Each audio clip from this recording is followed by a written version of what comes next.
एक बार दया मॉल जाती है जहाँ पर वो लहंगा देखती है। उसे देखकर ही उसे बहुत पसंद आती है और वो जल्दी से खरीद लेती है।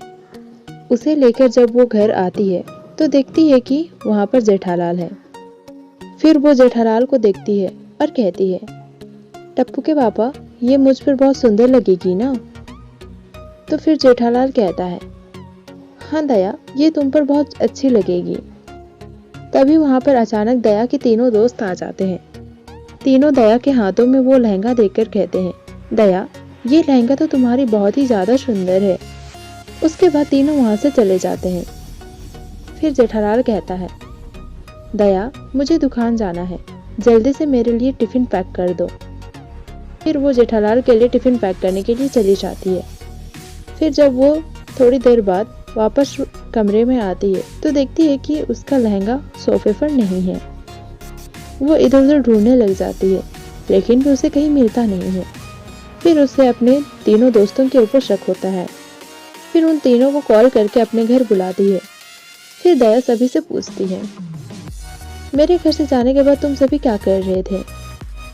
कविता कहती है, मुझे तुम्हारे जैसे सेम टू सेम लहंगा चाहिए था, इसलिए मैं अय्यर से कॉल पर बात कर रही थी। माधवी कहती है, मैं तो अपने घर की साफ सफाई कर रही थी, मुझे भी तुम्हारे लहंगा के बारे में कुछ नहीं पता, मैंने तुम्हारा लहंगा नहीं चुराया है। और अंजलि कहती है, मैं तो तारक के लिए चाय बना रही थी। इन सभी की बातें सुनने के बाद दया को तुरंत पता चल जाता है कि लहंगा किसने चुराया है। तो दोस्तों, क्या आपको पता चला कि दया का लहंगा किसने चुराया है? अगर आपको पता चला तो हमें नीचे कमेंट करके बताइए। आपके पास सोचने के लिए 10 सेकंड का टाइम है। आपका समय शुरू होता है अब।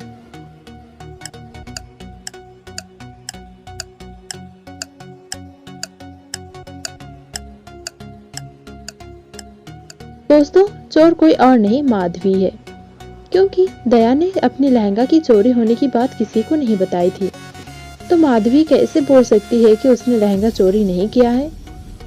तो दोस्तों, आप हमें कमेंट करके बताइए कि आपको आंसर ढूंढने में कितने सेकंड लगे थे।